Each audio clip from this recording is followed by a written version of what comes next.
sorry guys, ndazosenda mu group this because you know what, Bridget, ndabatkana because he did this to my son.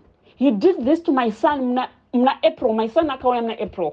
Akazviziva kuti mwana wangu ari kuuya through a friend.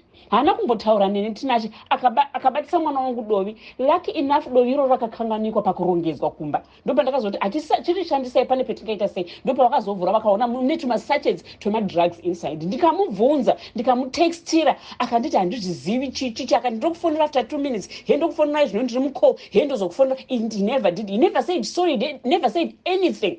Last week I met him panganda bondera nemota yangu. Akatoya ipapo the nerve yokundimoresa.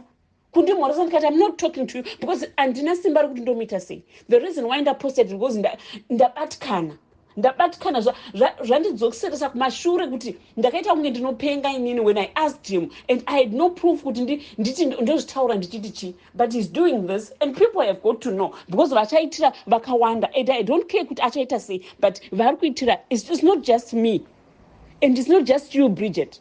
Vanhu vachaitira and vari close kwaari vakawanda and people have got to know. Ndabatkana zvingatomboiti zvandidzosera zvinhu zvandandakangana zvandandatrai kukangana kuti ndogana ndichifunga kuti dei izvezvi ndiri paini mwana wangu, dei ndiri painini nhasi nenyaya yemwana wangu because of Tinashe.